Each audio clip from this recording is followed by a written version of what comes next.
अस्सलामुअलैकुम नाजरीन, प्रोग्राम में खुशामदीद। मेरा नाम है आयशा यूसुफ। नाजरीन, उमूर मुमलिकत संभाल लिए हैं वज़ीर आज़म शहबाज शरीफ ने, लेकिन उनकी टीम में कौन कौन शामिल होगा इसका फैसला अभी तक नहीं हुआ है। शहबाज शरीफ साहब अब ये कह चुके हैं वज़ीर आज़म बनने से पहले, जब अदम एतमाद का मामला चल रहा था, कि सबको हिस्सा मिलेगा, जो जो जमातें उस अपोजिशन इत्तेहाद में जो अब हुकूमती इत्तेहाद में शामिल हैं, उन तमाम जमातों को उनका हिस्सा मिलेगा। लेकिन अब कौन कौन चाह रहा है इस काबीना का हिस्सा बनना और कौन नहीं चाह रहा, ये आज हम जानने की कोशिश करेंगे। पहला आज का हमारा टॉपिक यही होगा। आज वज़ीर आज़म शहबाज शरीफ कराची भी गए, एक रोज़ा दौरे पर।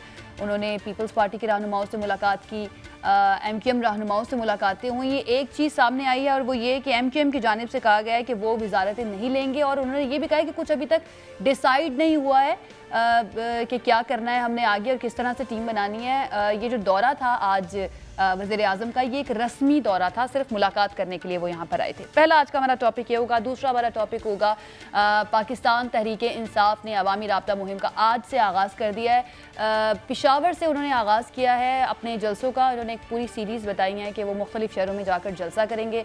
पेशावर में पहला जलसा हो रहा है, अब से कुछ देर के बाद कहा जा रहा है बाकायदा तौर पर आगाज़ भी हो जाएगा। और ये भी खबरें आ रही थी कि जो साबिक वज़ीर आज़म हैं इमरान खान साहब, वो भी वहाँ पर पहुँच चुके हैं। अब ये कितना बड़ा पावर शो होता है, यहाँ पर क्या ऐलानात किए जाते हैं और क्या ये जो इस्तीफ़ों का फ़ैसला किया गया था, इस पर पाकिस्तान तहरीक इंसाफ का क्या मौक़िफ़ होता है। क्योंकि कहा जा रहा है कि अभी तक इस्तीफ़े जमा नहीं करवाए गए हैं, सिर्फ ऐलान किया गया है कि हम असेंबलियों में वापस नहीं आएंगे, हमने इस्तीफ़ा दे दिया है, लेकिन अभी तक जमा नहीं करवाए गए हैं इस्तीफ़े।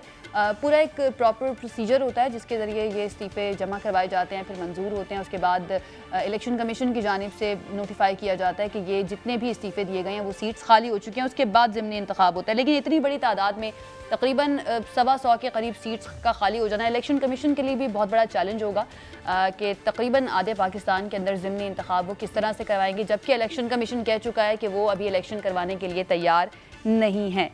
दूसरा ये टॉपिक होगा। और लास्ट में हम बात करेंगे जी पंजाब की सूरत हाल से मुतालिक। लाहौर हाई कोर्ट ने जो फैसला महफूज किया था वो सुना दिया है। उसमें ये कहा गया है कि 16 अप्रैल को ही वज़ीर आला के इंतखाब के लिए वोटिंग होगी, और दूसरी तरफ जो डिप्टी स्पीकर हैं उनसे जो इख्तियारात लिए गए थे स्पीकर परवेज़ इलाही की जानिब से, उनको उस फैसले को उन्होंने कलअदम करार दिया और तमाम इख्तियारात वापस दे दिए डिप्टी स्पीकर दोस्त मज़ारी को, और कहा है कि डिप्टी स्पीकर ही वोट करवाएंगे 16 अप्रैल को पंजाब असम्बली में।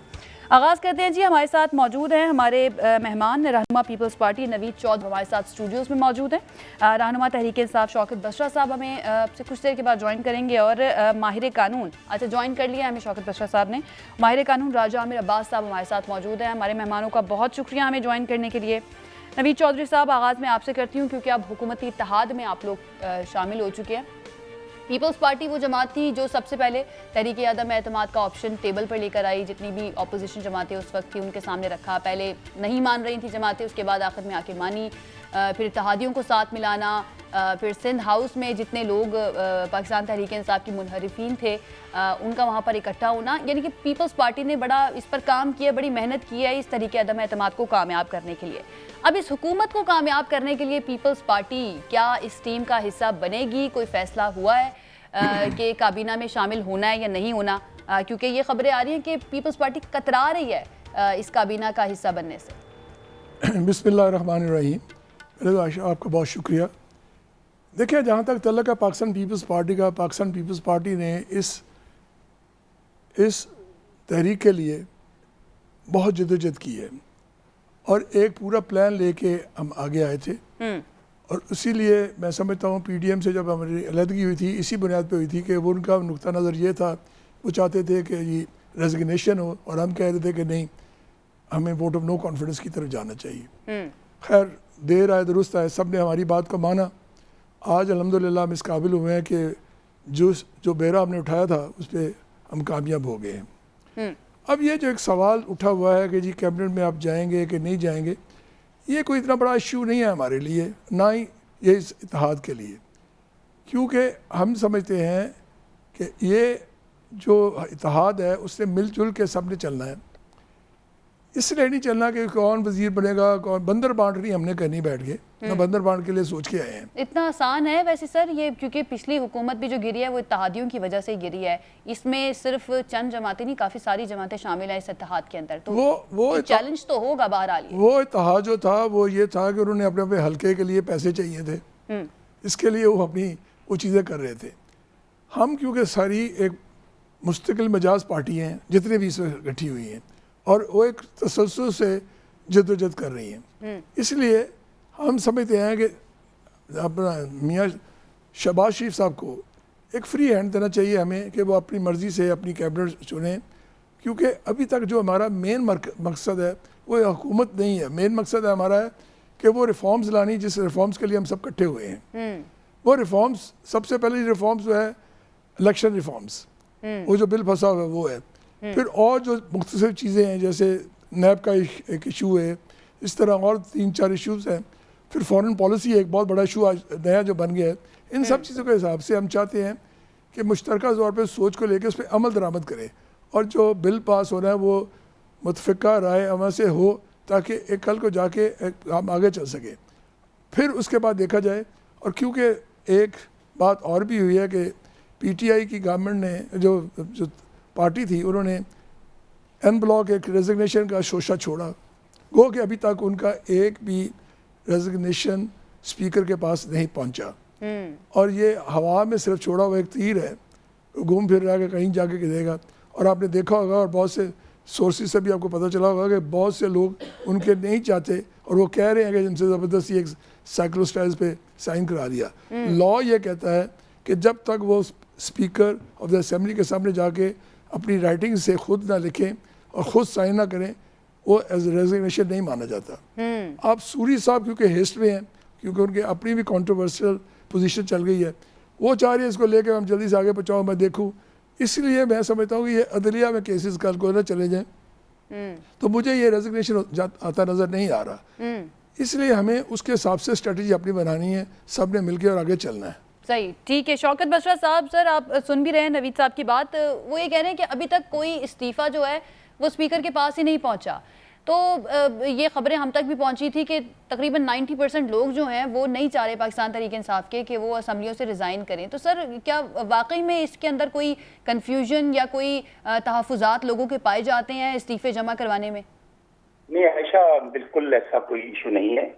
हमारे टोटल 155 अरकान थे, जिनमें से 20 अरकान जो थे वो चले गए, जिन्होंने अपनी वफादारियां तब्दील की, और 135 लोग हैं बाकी। उनमें से 127 के इस्तीफे जमा हो चुके। मैं आपको एग्जैक्ट फिगर दे रहा हूँ, 127 के, और 8 लोग वो हैं जिनमें 4 लोग अभी मुल्क से बाहर हैं, और 4 लोग हैं जो इंशाल्लाह आप देखेंगे कि 16 तारीख को इजलास आ रहा है। तो उस दिन हमारी कोशिश यही है कि अगर सूरी साहब जिस दिन वो as a deputy speaker chair करेंगे इजलास को, वो 135 के 135 रेजिग्नेशन वो एक्सेप्ट कर लेंगे। तो इस तरह इसमें कोई कंफ्यूजन नहीं है, बिल्कुल क्लैरिटी के साथ आपको बता रहा हूँ। और दूसरी बात, ये बात यहाँ तक नहीं रुकनी है कि ये सब नेशनल असेंबली तक जानी है, तो फैसला तो हमारे कप्तान ने और हमारे लीडर ने करना है। ये मरला वाइज जो असेंबलीज हैं, उसमें पंजाब असेंबली है, सिंध असेंबली है, बलूचिस्तान है, और लास्ट में केपी है। केपी में तो जाहिर है हमारी अपनी हुकूमत है, वहां पे तो एडवाइस देंगे चीफ मिनिस्टर और वो असेंबली डिसॉल्व हो जाएगी। इसलिए ये आप देखेंगे कि तकरीबन 400-500 के करीब रेजिग्नेशन बनते हैं। सही। जब 400 से 500 रेजिग्नेशन आयशा आ जाएंगे, मुझे बताएं कि किस तरह ये इलेक्शन दोबारा नहीं होगा, हर सूरत में होगा। दिस इज योर प्लान के ज्यादा से ज्यादा इस्तीफे जमा करवा के प्रेशर बिल्ड किया जाए इलेक्शन की तरफ जाने के लिए। लेकिन इलेक्शन कमीशन, बसरा साहब, इलेक्शन कमीशन कह रही है कि वो तो उनको तो 7 महीने चाहिए इलेक्शन करवाने के लिए, तो फिर क्या स्ट्रैटेजी होगी पीटीआई की?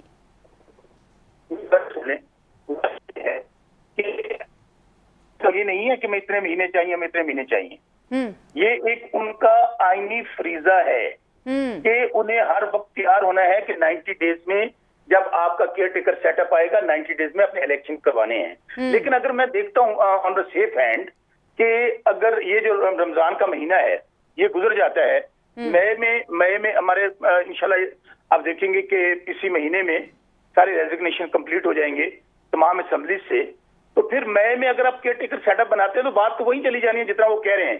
जो उन्होंने लास्ट स्टेटमेंट दिया वो कह रहे हैं हमें 4 से 5 महीने चाहिए इलेक्शन करवाने में। तो इसलिए हम अभी आज हमने पहले आपने देखा कि ये वही असेंबली है। वैसे आयशा, मैं तो हमें बड़ा इंजॉय कर रहे हैं हम लोग सियासी कारकुन है। ये रिग्ड असेंबली है, ये धांधली वाली असेंबली है। सिलेक्टर था जो हमारा कप्तान था, सिलेक्ट जिनने किया था उनका नाम लेते रहे, बाजवा साहब ने सिलेक्ट किया है। इलेक्शन कमिश्नर का आरटीएस बैठ गया था कि हम तो किसी इस्तीफे मुंह पे मारेंगे, दमादम मस्त अंदर होगा। आज मुझे बताइए, आप जब हुक्मरान बन गए, आप वजीर आजम बन गए, तो आज आप कहते हैं कि हमने असेंबलियां चलानी है। हम ये तो भाई ये तो धांधलीशुदा असेंबली है। आप तो पहले दिन, आपको याद होगा आयशा, ये जिस दिन ओथ होना था प्राइम मिनिस्टर का, उन्होंने कहा हम असेंबलियों में बैठेंगे नहीं। ये पाकिस्तान की तारीख में इतना बड़ा धांधला हुआ है। और वो उसके बाद आज आपने देखा जब इन्होंने 2 लॉन्ग मार्च किए और हमने जी धरने देने हैं और दिए धरने के असेंबली तोड़ो। बहरहाल बसरा साहब, ये अब वजीर आजम तो बन गए हैं शहबाज शरीफ साहब। अब पहले वो कहते थे कि गलत तरीके से बने हैं, अब आप लोग कहते हैं गलत तरीके से बने। लेकिन अब नवीद चौधरी साहब की आप बात ये सुन रहे थे, वो कह रहे हैं कि अब इन्होंने इंतखाबी इस्लाहात करनी है और नैब कानून की बात कर रहे हैं। तो सर, आपको लगता है कि ये एक साउंड डिसीजन है असेंबलियों को ऐसे खुला छोड़ देना, मैदान खाली छोड़ देना, क्योंकि ये फिर जमातें तो अपनी मर्जी के मुताबिक कानून साजियां करेंगी? आयशा, आपका बहुत इंपॉर्टेंट सवाल है। देखिए, बिल्कुल हमारी पार्टी के अंदर भी दो राय पाई जा रही थी। मेरी जाती तौर पर भी राय वही थी जो आप कह रही हैं कि हमें असेंबली का हिस्सा रह के भी और बाहर रह भी हमें दोनों फ्रंट पे प्रेशर बिल्टअप करना चाहिए, ताकि वो बात जो अब सिवाय नए मैंडेट के और तो कोई इशू है नहीं है आप। लेकिन उसमें एक चीज देखें कि जब जो अमेरिकन साजिश हुई है, जिसके जरिए जो फैसिलिटेटर और बैटर जो पाकिस्तान में बैठे हुए हैं, अब वो जो तकाजा करता है हमारा आर्टिकल 65, जिसमें हमने हल्फ उठाया हुआ है अपना वफादारी का और स्टेट का, पूरे मुल्क ने उठाया हुआ। किस तरह हम बैठ सकते थे जब एक नेशनल सिक्योरिटी, चले हम तो सियासी जमात है, मान लेते हैं इनकी बात के, ये कहते हैं कि झूठा लेटर है, ये फ्रॉड लेटर है, ये खुद बनाया हुआ है। अब नेशनल सिक्योरिटी काउंसिल में कौन बैठता है? उसमें चीफ ऑफ आर्मी स्टाफ और chief of naval staff, chief of air staff और तमाम वहां पे उस लेटर को इंडोर्स किया गया और कहा गया कि ये हमारे मुल्क के अंदर खुली मुदाखलत है और इसका एहतजाज रिकॉर्ड करवाया जाए। फिर बाकायदा वाशिंगटन में और यहाँ पर एहतजाज रिकॉर्ड करवाया गया। इससे और एक हाथ आगे चलते हैं, हमने इनको पार्लियामेंट में कहा आइए हमारे साथ बैठिए, हम आपको लेटर दिखाना चाहते हैं। इन्होंने क्या किया? इन्होंने कहा जी हम किसी तौर पे लेटर नहीं देखेंगे, हम आपके साथ बैठेंगे नहीं। तो मेरे भाई फिर एक आखिरी स्टेज फिर आई, हमने वो लेटर, स्पीकर साहब ने कहा ये मेरे हाथ में आए, आकर देख लें। नहीं देखा। अब बड़ा आसान तरीका हो गया है, वो लेटर हमने भेज दिया चीफ जस्टिस साहब को, वो लेटर रिसीव हो गया है। उनको भी नहीं मिला अभी एक्सेप्ट कर रहे हैं कि रात 12 बजे अगर अदालत खुल सकती है और उन लोगों के लिए जिनका रिकॉर्ड ये है कि अगले दिन फर्द जुर्म लगनी थी उनके ऊपर। तो अब हम चीफ जस्टिस साहब दुनिया की पाकिस्तान की सबसे बड़ी अदालत है ना जी, ठीक है, मुकदमा वहां ले गए। ठीक है शौकत बशर साहब, मैं वापस आती हूँ। नवीद चौधरी साहब कोई कमेंट करना चाह रहे हैं, उसके बाद मुझे राजा मीर अब्बास साहब की तरफ जाना है जी, प्लीज। इसलिए देखिए, शौकत साहब ने बहुत सी बातें की और बहुत से ऐसे तोता की कहानी सुनाई जिसके सारी कौम सुन के तंग आ चुकी हुई है। ये बात कहनी कि जी हमने लेटर को लाने के लिए कहा। पहली बात यह, नेशनल सिक्योरिटी काउंसिल ने किसी सूरत में ये बात नहीं कही थी कि इसमें कोई साजिश नज़र आ रही है। इंटरफेरेंस और साजिश कॉन्स्पिरेसी के वर्ड में फ़र्क होता है। आप साजिश कह रहे हैं, वो इंटरफेरेंस कह रहे हैं। इंटरफेरेंस और चीज़ है, साजिश और चीज़ है। और जहाँ तक दूसरा तल्लुक है कि जी सूरी साहब ने जब वो लेटर दिखाया और कहते जी मैं लेके आया, और सब ने आपके टीवी ने, मीडिया ने, सब ने देखा कि उनको लेटर डी क्लासिफाइड करके कब दिया गया था। उस दिन दिया गया कि जो पहले दिया गया था जिस दिन उन्होंने रूलिंग दी थी। रूलिंग से पहले तो किसी के पास वो लेटर था ही नहीं, ना किसी को दिखाया गया था। लेकिन चौधरी साहब, ये इंटरफेरेंस की जो आप बात करें, इंटरफेरेंस भी क्या होनी चाहिए किसी खुदमुख्तार मुल्क की सियासत के अंदर, उसकी हुकूमत के अंदर? आपको लगता है कि होनी चाहिए? उसको तो इंडोर्स किया ना नेशनल सिक्योरिटी कमेटी ने। नहीं, देखें, अगर इंडोर्स किया तो उसी के मिनट्स जब दिखाए गए और उसमें कहा गया मोईद यूसुफ साहब की एब्सेंस क्यों, इसके नाम क्यों नहीं इसमें शामिल हुआ, हम तो कहते हैं सारी चीज़ें फेक बनाई गई हैं, बाद में ये चीज़ें मिनट्स ऑफ द मीटिंग भी गलत है इनके। लेकिन मेरी बात नेशनल सिक्योरिटी कमेटी में जो लोग बैठते हैं उनके ऊपर तो भरोसा है ना उन्हीं आपको? का भरोसे पे तो कल देखा नहीं हमने, जो कैंपेन उन्होंने इनके खिलाफ चलाई, जिनकी आज बहुत ये तारीफें कर रहे हैं, कल इनकी जो कैंपेन चल रही है और जो जिस तरीके से परचम जलाए जा रहे हैं, पासपोर्ट जलाए जा रहे हैं, इनके बकौल ये इनके पीटीआई के वो वर्कर हैं, सब कुछ है, और जिस तरह के इश्ताल अंगेज तरीके से इमरान खान स्टेटमेंटें दे रहे हैं, और ख़ुद एज ए प्राइम मिनिस्टर जब वो बैठ के नेशनल ड्रेस पे जो जिस तरह कॉल देते थे कि फलाने दिन आओ, फलाने दिन ये करो, तो वो क्या था?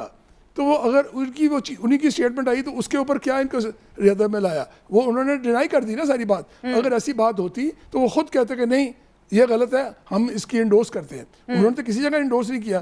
तो मैं समझता हूँ कि इसको सिर्फ पॉलिटिकल इशू बनाया गया और कुछ नहीं। और जहाँ तक ताल्लुक है रेजिग्नेशन की बात की जा रही है कि जी हम ये करेंगे, हम भाई अगर आपने सीरियस है अब तो आप सुबह ही डिजॉल्व करें सारी चीज़ें और कहें जी हम आ गया। ये क्या टैक्टिक्स है जी, हम यहाँ से करेंगे? इफ एंड बट्स नहीं लगते होते। अगर आपकी संजीदगी है तो आप सुबह सबके आ जाए। ठीक है, किसने रोका हुआ है? ठीक है, ये सवाल लेके जाएंगे हम बशर साहब की तरफ। राजा अमीर अब्बास साहब, सर आपको भी शामिल गुफ्तगू करते हैं। सबसे पहले तो आपको क्या लगता है, आपका क्या मानना है, ये जो मैदान खाली छोड़ा गया है पाकिस्तान तहरीक इंसाफ की तरफ से, या जो फैसला किया गया है कि इस्तीफे देंगे, ये ठीक है? अवाम में जाना, अवामी राब्ता मुहिम शुरू करना, पार्लिमानी सियासत को छोड़ के, ये राइट मूव है पाकिस्तान तहरीक इंसाफ की? देखिए, इसमें एक चीज जो और गलत है वो ये है कि इस वक्त वजीर आजम हैं शहबाज शरीफ साहब। ये पहले थे लीडर ऑफ द अपोजिशन, और इमरान खान साहब या पीटीआई का ये मौक़िफ़ था कि ये तो मैं इनको लीडर ऑफ द अपोजिशन मानता ही नहीं, इनके खिलाफ तो इतने करप्शन के केसेस हैं। तो अगर वो गवर्नमेंट इनको नहीं मानते थे तो अब उनका ये स्टांस कि अपोजिशन में खाली असेंबली में बैठने के लिए वो इनको लीडर ऑफ अपोजिशन क्या, अब तो उसको chief executive of the country क्या मान लिया है, क्या तस्लीम कर लिया है। तो बेसिकली उनके पॉलिटिकल स्टांस की वजह से उन्होंने कहा कि अगर मैं असेंबली में बैठूंगा तो मैं लीडर ऑफ दी जो ट्रेजरी बेंच था, मैं वजीर आजम होते हुए कुछ अचीव नहीं कर सका, तो मैं इधर बैठ के क्या मैं हासिल कर लूंगा। तो उन्होंने फिर इसके बारे में ये फैसला किया, और खासकर जो संडे वाले दिन जब आवाम उभर के आई, संडे तक फैसला नहीं हुआ था, तो उन्होंने देखा कि जनाब ये जो हमारा स्टांस है या जो अपोजिशन का है इस पूरे लेटर गेट के बारे में, तो अवाम ने उसको समझा कि वाकई बाकी किसी ने समझा या नहीं, अदालत ने, स्पीकर ने, अपोजिशन ने, जो सिक्योरिटी कमेटी है उसको छोड़ दें।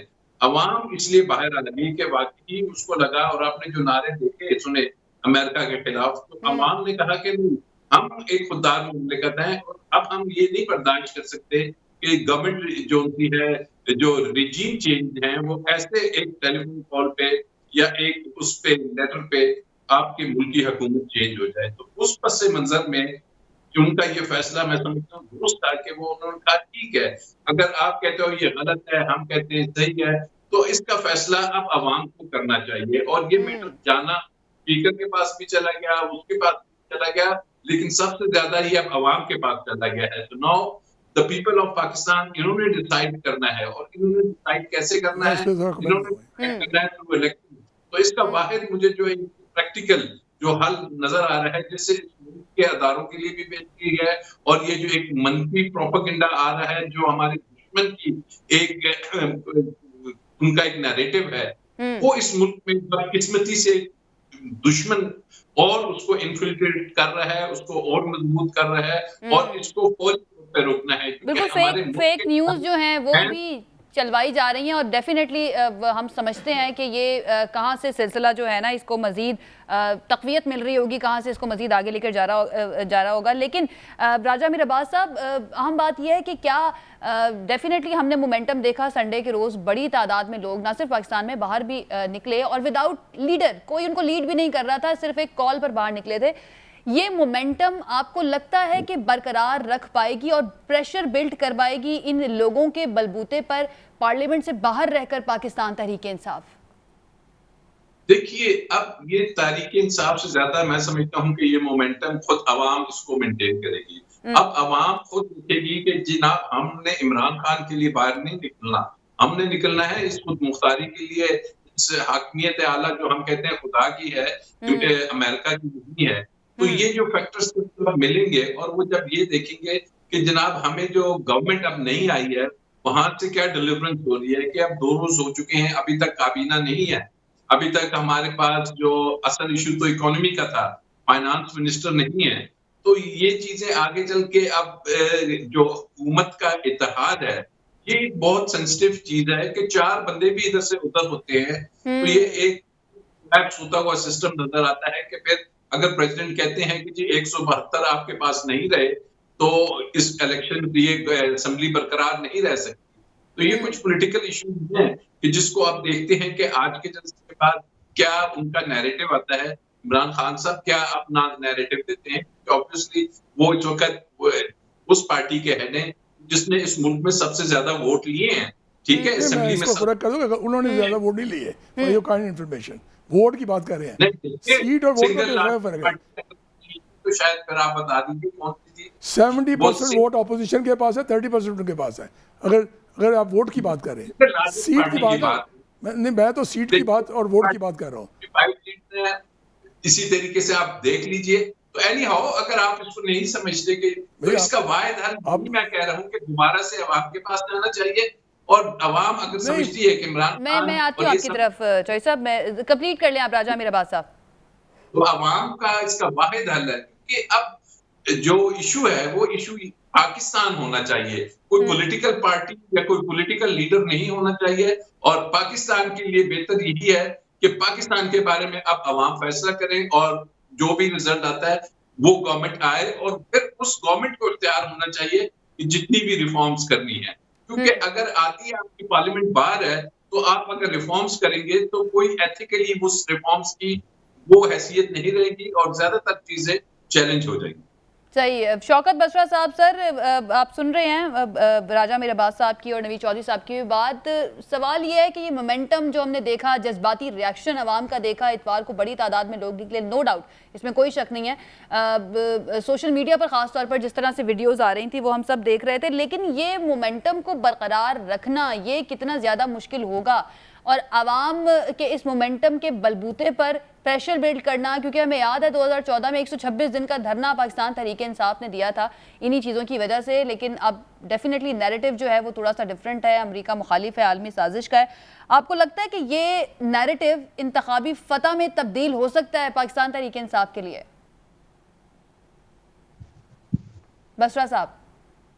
बिल्कुल बिल्कुल आयशा, सुन रहा हूँ, आपको मेरी आवाज आ रही है? जी आ रही। अच्छा, पहली बात आपका बहुत अहम सवाल है। आपने कहा मोमेंटम, बात मोमेंटम में नहीं है। अवाम में इस वक्त शदीद गुस्सा पाया जा रहा है। लोग मैंने आज तक, यकीन मानिएगा, मुझे 20 साल हो गए, मैं पॉलिटिकल वर्कर हूँ, मैंने लोगों को इस हद तक परेशान, इस हद तक कंफ्यूज और इस हद तक कभी गुस्से में नहीं देखा।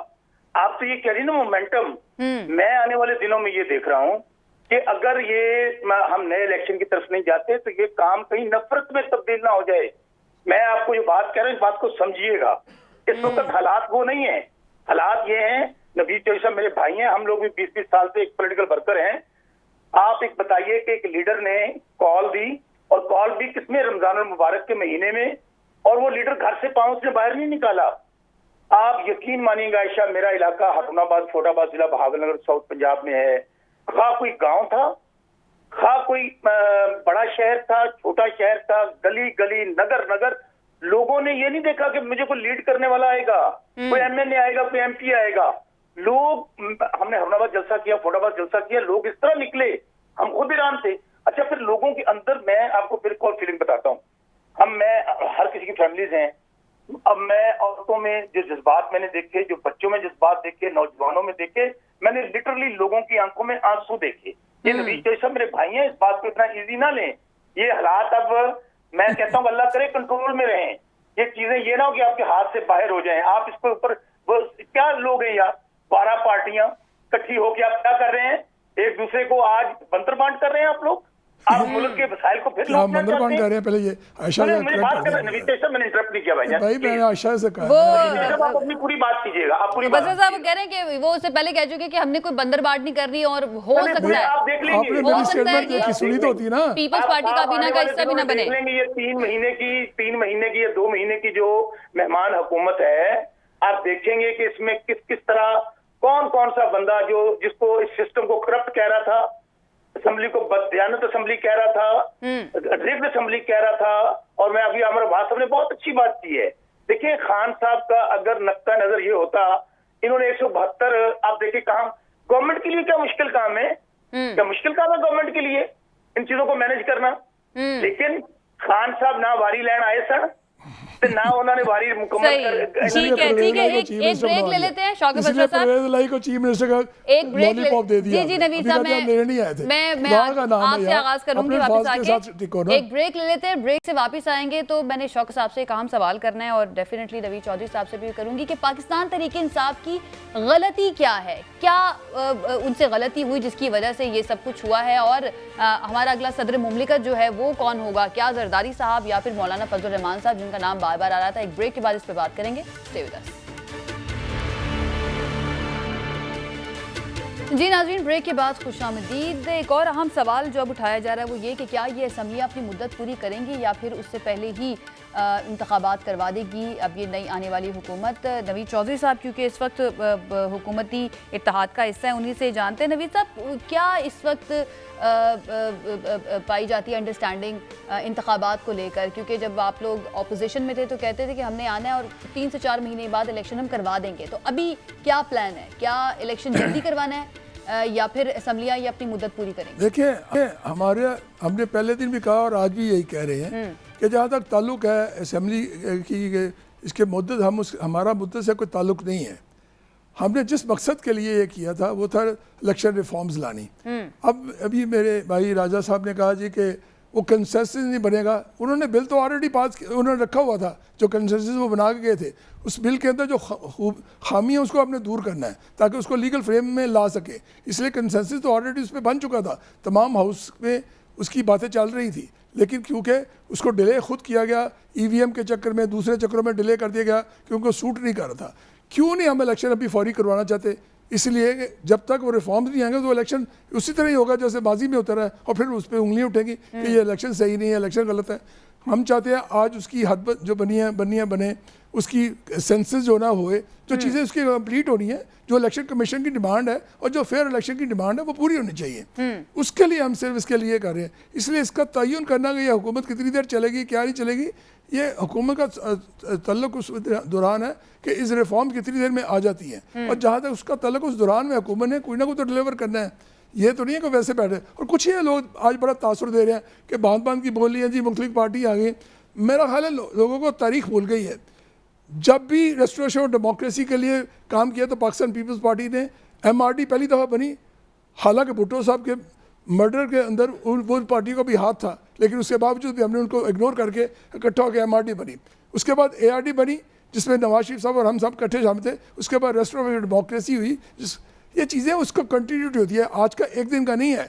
क्योंकि अभी जितनी भी पॉलिटिक्स से हुई है ये 3 साढ़े 3 साल में, वो सिर्फ इल्ज़ाम तराशी की और ये कि मैं इसको अंदर कर दूंगा, इसको बाहर कर दूंगा, और नॉन डिलीवरेंस की। उसमें कोई किसी किस्म की सीरियसनेस नजर आ रही नहीं थी। अब ये साजिश का एक नया, अभी मेरे दोस्तों ने कहा जी कि अवाम जैसे निकल कई बार, अवाम को जब मिसलेड किया जाएगा तो उसी हिसाब से आएगी ना। अवाम को जब दूसरा रुख नज़र आएगा, जब पार्लियामेंट के अंदर वो आएगा ख़त और उसके अंदर बैठ के सारी इन कैमरा जब आएगा तो उसके रिजल्ट आप खुद ही अवाम को नज़र आएंगे। अवाम को तो जो मिसलेड किया जा रहा है, जिस तरीके से फॉर्मर प्राइम मिनिस्टर बैठ के नेशनल ड्रेस में जब रोज़ाना तकरीर में आपके इश्ताल दे रहा है उनको, और ख़ुद कह रहा है, एक तरफ वो कह रहे हैं कि नहीं जी फ़ौज के हम साथ हैं, और दूसरी तरफ फ़ौज के खिलाफ ही वो गालियाँ निकलवा रहे हैं। एक तरफ झंडे चलवा रहे हैं, क्या अवाम झंडे चलाने के लिए वो अमेरिका को गाली निकाल रहे हैं? वो तो अपने को गाली निकाल रहे हैं ना। या तो अमेरिका को सॉलिडरिटी दिखानी है तो अपने मुल्क की हिफाजत करने की बात करे, वो तो जब कह रहे हैं। इसलिए मैं नहीं समझता कि अमेरिका है या कोई किसी दूसरे मुल्क का इंटरफेरेंस नहीं होती किसी अच्छा, जब तक आपके अंदर। आप सीरियसनेस की बात कर रहे हैं कि अब आपकी हुकूमत आ गई, अब सीरियसनेस के साथ काम होगा। इंतखाबी इस्लाहात की जब आप बात करते हैं तो फिर उसमें क्या इस्लाहात आप लेकर आएंगे? जो अब अपोजिशन में जा चुकी है पाकिस्तान तहरीक इंसाफ, वो और बहुत से इंडिपेंडेंट तज्जियाकार मुबस्सरीन ये बात करते हैं कि ओवरसीज़ पाकिस्तानी के लिए ई-वोटिंग का तरीक़ाकार जो है आप उसको ख़त्म करना चाहते हैं, EVM को ख़त्म करना चाहते हैं। तो इस बारे में क्या अगर इलेक्शन कमीशन अगर इलेक्शन कमीशन EVM को सब कर लेता तो हमें कोई इतराज़ नहीं है। इलेक्शन कमीशन ने न्यूट्रल इलेक्शन कराना है। अगर उसके अंदर कोई फ्लॉज हैं और उसके अंदर ये रास्ते हैं कि किसी न किसी तरह से फिर उसको रिक कर दिया जाए, फिर कोई एक नई तोता कहानी बाद में शुरू हो जाए, ये रात को जी लाइट चली गई थी तो वो STN चल गया तो SDN चल गया। ये चीज़ें नहीं, आपको ट्रांसपेरेंट इलेक्शन कराना है जिसका रिजल्ट नजर आए, जिसके और जिस जो ओवरसीज पाकिस्तानियों के देखिए ओवरसीज पाकिस्तानी पाकिस्तान का हिस्सा है, उनके वोट यहाँ ऑलरेडी जब ये वहाँ यहाँ जब आते हैं तो वोट पड़ते हैं यहाँ आगे, यहाँ किसी ने उनका वोट रोका नहीं है हुआ यहाँ आगे, या उनका वोट का हक नहीं रोका हुआ। अगर वो यहाँ आते हैं उनके पास पासपोर्ट दो पासपोर्ट रखे हुए उन्होंने, वोट यहाँ बने होते हैं। लेकिन ये कहना जी हम सिर्फ ओवरसीज पाकिस्तानी का हक, सबसे पहले ओवरसीज का आइडिया पाकिस्तान पीपल्स पार्टी ने दिया था, उससे पहले तो इनको पता ही नहीं था ओवरसीज जितनी ऑर्गेनाइजेशन, शौकत बसरा साहब मेरी बात को सेकंड करेंगे, जितनी ऑर्गेनाइजेशन ओवरसीज पाकिस्तानियों की पीपल्स पार्टी की थी आज तक किसी और पार्टी की थी नहीं, क्योंकि जब बेनज़ीर साहबा एग्जाइल में चली गई तो कौन था उस वक्त जो इनको चला रहा था, कैसे चल रहा था। इसलिए हम ये नहीं है कि उनका को हक तोड़ना चाहते हैं या हम उनको प्रोसीजर देना चाहते हैं, एक सिस्टम ऐसा चले जिससे कल को आने वाले वक्त में डेमोक्रेसी को नुकसान ना पहुंचे, कोई उसको मैनिपुलेट करके उससे नजायज़ फ़ायदा ना उठाए। और यही चीज़ है। रिफॉर्म्स का मतलब ये नहीं है कि मैं चाहता हूँ कि मेरी मर्जी का रिफॉर्म हो जाए, रिफॉर्म का मतलब ट्रांसपेरेंसी है और वोट का तकद्दुस नजर आए। लेकिन ट्रांसपेरेंसी को मानेगा कौन, क्योंकि जो ऑपोजिशन में जमात होती है वो कहती है कि ये अपने फायदे के लिए देखे आयशा, देखे मैंने जैसे पहले कहा ये सब रिफॉर्म्स हमारे साथ डिस्कस हो चुकी हुई हैं, और वो कमेटी के अंदर ऑलरेडी मिनट्स में मौजूद हैं जितनी बातें उन्होंने की हुई हैं, और जो उनका जो मौजूदा जो अपोजिशन है उनका पॉइंट ऑफ व्यू सारा उसमें आ चुका है। हमारा पॉइंट ऑफ व्यू उस वक्त नहीं आया था उसके ऊपर। जब हमारा पॉइंट ऑफ वो आएगा और जब उसको हम पब्लिक करेंगे, उस बिल से लाने से पहले पब्लिक करेंगे, ये नहीं कि हम बैठ के पास करके कहीं लागू हो गया, उसके ऊपर उनके आर्गुमेंट्स आ सकते हैं। हालात नहीं होंगे जैसे बल्दियाती कानून से मुताल्लिक था, सारी ऑपोजिशन जमातें खड़ी हो गई थी, आपने कहा हमने नहीं करना, उसके बाद इत्तेहाद की बात आई तो आपने कहा कि जी MQM के सारे मुतालबात मान लिए जाएंगे। देखिए बल्दियाती कानून जिसको लोकल गवर्नमेंट कहते हैं, उसमें फ़र्क क्या था? मुशर्रफ का लोकल गवर्नमेंट और जो आज का उसमें ज़मीन आसमान का फ़र्क था। वो फेडरल लेवल था। अगर आसिफ जरदारी चाहते तो सदर पाकिस्तान थे, उनके पास अख्तियार थे, सारे उनके पास ही रहने थे, और वो फेडरल के रखते एंजॉय करते लाइफ को। उन्होंने डेलीगेट किया नीचे प्रोविंसेस को ताकतवर बनाने के लिए। लेकिन अभी तो आप लोगों ने MQM के मुतालबात मान लिए ना, जो पहले एहतजाज कर रहे थे। जो मुतालबात वही हैं जो पहले थे, और उनके जो मुतालबात वो सुन लीजिए ना, उसमें कोई ऐसी हमने कोई तो आप लोग पहले सुन नहीं रहे थे ना चौधरी साहब? हम सुन रहे थे, बात सुन ले, हम सुन रहे थे जब हमारे साथ गवर्नमेंट हम उन्होंने बातें सुन रहे थे। प्रोग्राम रखा हुआ है आपने? नहीं मैं बसरा साहब आपको शौकत साहब तकलीफ हो रही है जब मैं बोल रहा, मैंने तो आपको नहीं कुछ कहा। आ रही हूँ जी, कंप्लीट करें चौधरी साहब आप। जो जहाँ तक MQM का ताल्लुक है, देखिए बाज़ बातों पे उनकी कुछ रिजर्वेशन थी कि उसमें इम्प्लीमेंट उस हिसाब से नहीं हो रहा था। हमने कहा भी ठीक है आप आए, अगर तो वो ठीक है कराची की बेहतरी के लिए है तो हम जरूर करेंगे, अर्बन एरियाज की बेहतरी के लिए। उन्होंने जब आप तजवीज़ दी, उनके अंदर भी बहुत सी चेंजेस आई। उन्होंने भी एक इतिहास से गुजर के बाद देखा कि क्या चेंजेस आई हैं, जो लेकर रिफॉर्म्स आए हैं उसके साथ हम बैठेंगे, बात करेंगे और इंशाल्लाह चलेगा आगे। ठीक है जी। शौकत बसरा साहब जी, नाराज हो जाते हैं आप? वैसे ही मैं तो सिर्फ बात कहना चाह रहा था, मेरा तो हाथा ही नहीं रुक रहा था जो आर्गूमेंट्स हुकूमत की तरफ से बताएं, हमें भी हंसने को मौका दें। आप आप जरा आयशा, वो कह रहे हैं कि मैं वैसे एक मुफ्त का इनको मशवरा दे देता हूँ। वो हमारे ना इलाकों में मेडिकल की फैसिलिटीज बहुत कम होती हैं, अरुणाबाद चिश्तियाँ हमारे इलाके में रिमोट एरियाज हैं, तो वहाँ जिस पेशेंट को लेके जाते हैं ना, उस्मान बसरा साहब कुछ उस्मान साहब कुछ नहीं देंगे यार, एक मिनट साहब कुछ नहीं देखेंगे आपको। अभी आपने खुद ही कन्फेशन कर रहे हैं यार, 3.5 साल आप मेरे साथ रोज यही बात करते रहते हैं। 3.5 साल रोज वो आपकी हुकूमत में चूचूका मुनफा देना, आप ही सुन लेना, आप ही हकीकत सुना करें। शुरू कर दिया तो आगे पता नहीं क्या करना है। बाबा तो आप कर रहे हैं, मैं क्या बाबा हकीकत बात सुन। किसी को अस्पताल लेके जाते हैं ना, तो वो जाते अस्पताल का अमला पता क्या कहता है, इन्हें नहीं ये बचना, इन्हें लाहौर ले जाओ। तो इनको मैं अभी भी कह रहा हूँ, असेंबली नहीं ये बचनी, इलेक्शन करा लो, इसके अलावा कोई चारा नहीं है। और दूसरी बात देखिए आयशा, बात बड़ी क्लैरिटी के साथ आपको बता रहा हूँ, ये मैं फिर बार बार कह रहा हूँ कि अगर अभी लेटर की बात जो बार बार कर रहे हैं, अब तो काम ही बड़ा क्लियर हो गया है। चीफ जस्टिस से बड़ी तो अभी हफ्ता पहले इनको वहां से रिलीफ मिला, और वो रिलीफ मिला जो मैं बतौर वकील राजा अब्बास साहब आपके साथ हैं। तो देखिए जब जजमेंट आ जाती है आप उसके ऊपर तबसरा कर सकते हैं, उसके ऊपर आप अपने दलाइल दे सकते हैं। देखिए 63 क्लियर है, वो उसमें आप इंटरप्शन कर ही नहीं सकते। जो असेंबली का ऑर्डर हो गया उसमें कोई मुदाखलत नहीं कर सकती। अच्छा मुझे बताइए, कल अदलिया में कोई इश्यू बन जाए तो क्या जाके पार्लियामेंट में मुदाखलत करेगी? नो, हर इदारे की आईनी हदूद मौजूद है। इसके बावजूद हमने उस फैसले को तस्लीम किया। अब आप मुझे बताइए, बात बड़ी सीधी सी है, कैसे तस्लीम हमने किया ये भी चीफ बता जस्टिस देना, साहब के सामने वो लेटर रख दिया आवाम को है। ये भी बता देगा कैसे तस्लीम किया ये भी बता देना। दरम्यान ना बोलो, सुनिए, नहीं सुनिए, बता तो देना, सारियां। एक लफ्ज़ ना कहो, आप बता देना कैसे तस्लीम किया। इन्होंने चोर सोच बंद करो, मैं गल कर लवा। अच्छा तो बात मैं ये कर रहा था, आवाम को वो भी तो अच्छा, बता बात में ये तस्लीम कैसे किया। अच्छा, अभी बात चौधरी ये साहब कर रहा हूँ। बात कंप्लीट करने देना, मैंने इनको आपको मौका कोई दिया, इंटरप्ट ना करें। अब उनको कंप्लीट करने दे। जी बसरा अच्छा, साहब बात पूरा करें। आयशा मैं ये गालियां भी देंगे, मैं सुनूंगा, मुझे बात तो मुकम्मल करने दे। जी, आयशा करें। बात मैं ये कह रहा हूँ कि आप सुप्रीम कोर्ट को हमने लेटर दे दिया, रिसीव हो गया।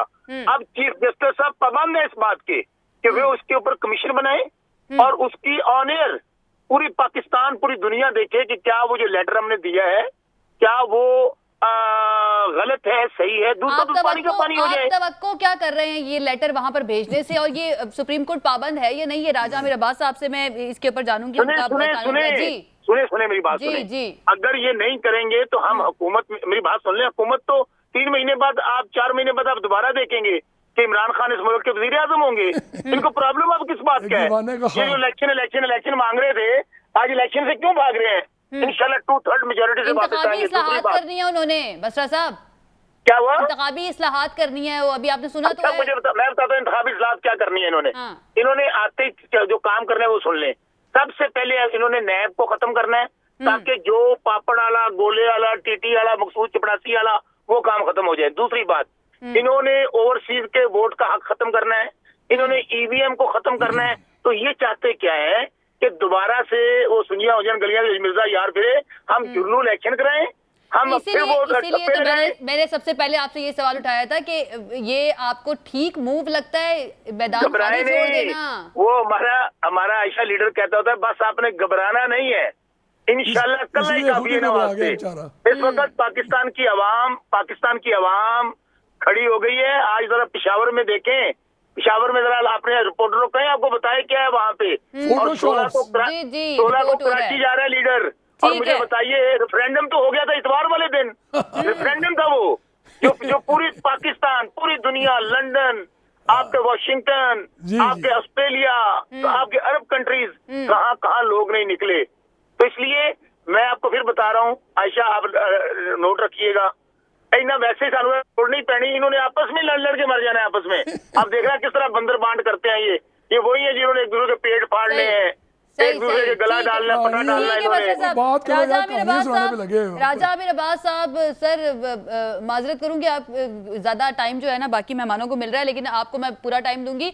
सर ये जो बात की है शौकत बसरा साहब ने, ये कि लेटर जो है, जो मुरासला है, केबल है, जो भी इसको कहा जाए, वो भेज दिया चीफ जस्टिस साहब को। क्या आप चीफ जस्टिस साहब पाबंद हैं उसके ऊपर कमीशन बनाने के?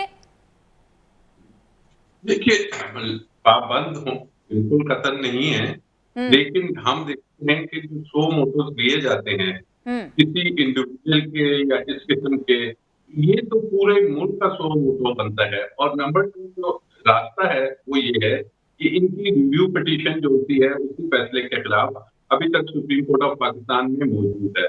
उस फैसले में जो असल इशू था, उन्होंने जो स्पीकर की रूलिंग कालादम करार दी थी, तो उन्होंने कहा था कि स्पीकर के पास वो कौन सा मटेरियल था कि जिसकी बेसिस पे उन्होंने आर्टिकल 5 को इन्वोक किया था। और आर्टिकल 5 को स्पीकर ने कहा था कि ये मैंने कॉन्स्टिट्यूशनल ड्यूटी है कि मैं पाकिस्तान से वफादारी करूं।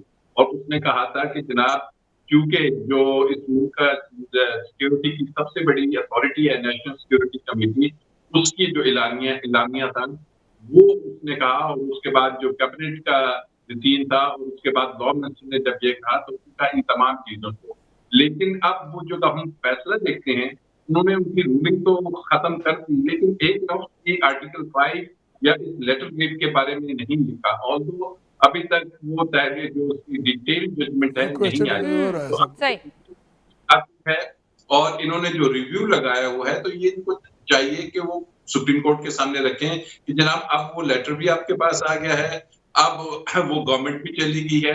अब क्वेश्चन ये है कि आप देखिए कि क्या ये जो अदम एतमाद की तहरीक थी, ये किसी ऐसी फॉरेन जो जिसको कहते हैं इंस्टिगेटेड थी या इसके पीछे इंटरफेरेंस का लफ्ज जो लिखा है उस कमेटी ने, क्या वाकई ये इंटरफेरेंस तस्वर की जाती है? तो सुप्रीम कोर्ट को इस जान से निकालना चाहिए पूरी कौम को, और वो तमाम डॉक्यूमेंट। सही है, एक सेकंड राजा मेरे बात साहब को एक क्वेश्चन करना चाहिए। नवीद साहब, मैं एक सवाल कर लूं, उसके बाद आपका सवाल भी मैं लेके जाऊंगी राजा मीराबाद साहब की तरफ।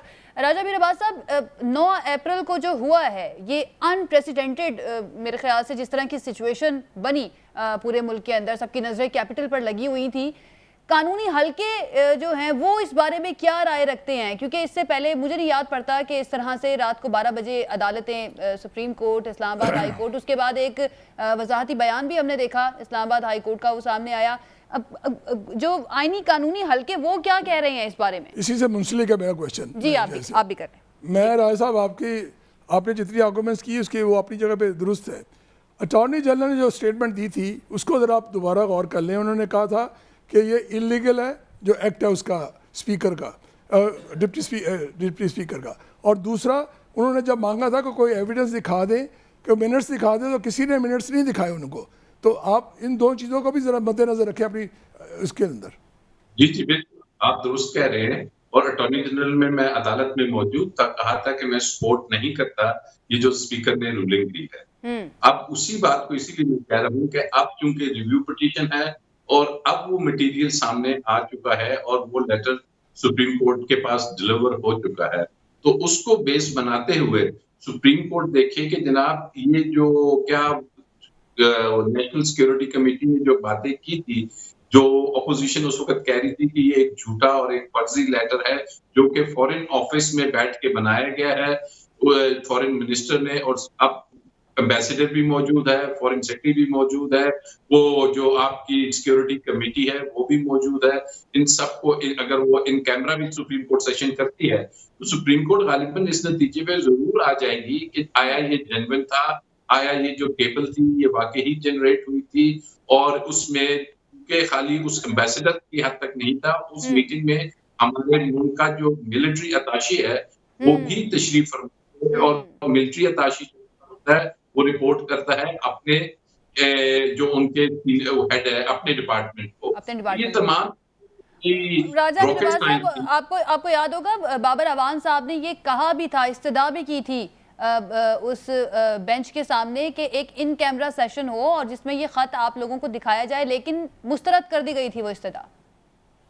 तो मुस्तरद तो अभी भी कर सकते हैं, ये तो आप कहा कि वो मजबूर नहीं है, लेकिन अगर वो मुस्तरद करेंगे तो जब भी अदालत किसी चीज को मुस्तरद करती है उसके लिए रीजनिंग देना खाली एक लाइन। एक मिनट दीजिएगा।